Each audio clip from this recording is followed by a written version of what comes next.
All right, let's dive into one of the most powerful ideas from Josh Kaufman's incredible book, The Personal MBA.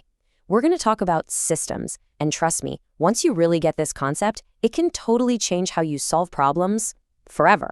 So let me ask you something. Have you ever felt like you're just stuck on a hamster wheel?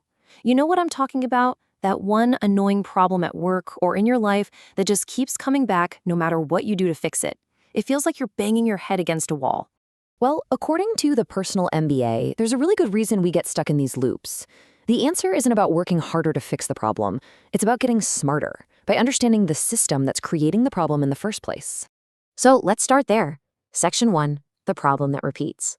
This is that classic firefighter mode, right? You're so busy running around putting out fires all day. You deal with the immediate crisis, you take a breath, and then a week later, whoop, another fire starts somewhere else. You're treating the symptoms, but you're not actually dealing with the root cause, the thing that's starting all the fires.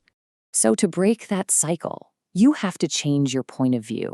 You got to zoom out and stop looking at isolated incidents and start seeing the whole machine.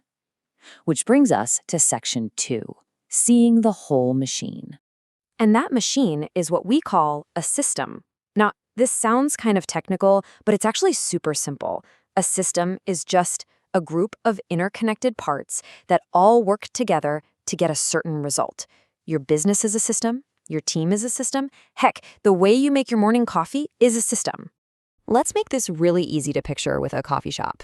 So what are the inputs? Well, you've got coffee beans, water, and milk, but also your staff, the cash register, the espresso machine.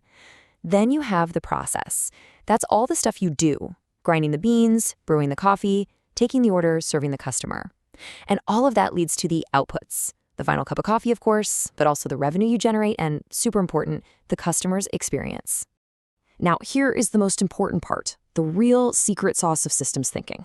It's not just about the parts, it's about the connections. Nothing happens in a bubble. The quality of your beans directly affects the taste of the coffee. The speed of your barista directly affects the customer's wait time. It's all connected in this big, invisible web. And because of that, one tiny change can create a massive ripple effect. Imagine the coffee shop owner decides to switch to cheaper beans to save a bit of money. That single change to one input doesn't just stop there. Nope, it ripples out. The coffee tastes worse, customers get unhappy, they leave bad reviews online, and pretty soon, revenue takes a nosedive, all from one seemingly small change. But here's the thing. Systems aren't static, they're alive, they're dynamic, they learn and they adapt over time. So that brings us to section 3, how systems learn and change. And the way they learn is through something called feedback loops. A feedback loop is pretty much what it sounds like. It's information about the output that loops back into the system, telling it how it's doing so it can adjust. And there are 2 main types. First, there's positive feedback, which doesn't mean good, it means it amplifies things. Think of a viral post about your coffee shop. More people see it, so more people come, and they create even more buzz. It's a snowball effect. Then there's negative feedback. And again, this doesn't mean bad, it means it stabilizes things. If customers complain the coffee's too weak, that feedback helps the manager correct the recipe, bringing the system back into balance. It's a course correction. So now we can see it clearly. That recurring problem, like bad reviews, is just a symptom. It's an output. The real cause of the problem is hidden somewhere in the structure of the system. Maybe it's bad training, a faulty machine, or those cheap coffee beans we talked about. Okay, so this all makes sense in theory, right?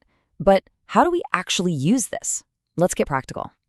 Section 4, becoming a systems thinker. And here's the good news. You don't need a fancy degree for this. Becoming a systems thinker is all about getting curious and learning to ask a few simple, powerful questions. It's like putting on a new pair of glasses to see the world. So question number 1, always start here. What are the inputs? What are all the resources, the ingredients, the information, the money? What is feeding this system? Question number 2, how does the process actually work? Not how it's supposed to work on paper, but what really happens. Map out the steps. Who does what? How do those inputs get turned into outputs? And finally, question number 3, where are the feedback loops? How does the system get information on how it's performing? Are you listening to customers? Are you looking at the sales data? And are those channels even working? When you start asking these questions, you make a huge shift. You go from being a reactive problem fixer, that firefighter, to being a proactive system improver. It's the difference between putting a patch on a leaky pipe every single week and just replacing the whole faulty section so it never leaks again. So if there's one thing you take away from this, let it be this quote. To improve your results, you have to understand the system behind them. You can't just fix the bad outcome. You have to go deeper and fix the system that's producing that outcome. So next time you face that stubborn, annoying problem, stop. Don't ask, how can I fix this? Ask yourself, what system is creating this, and how can I change the system?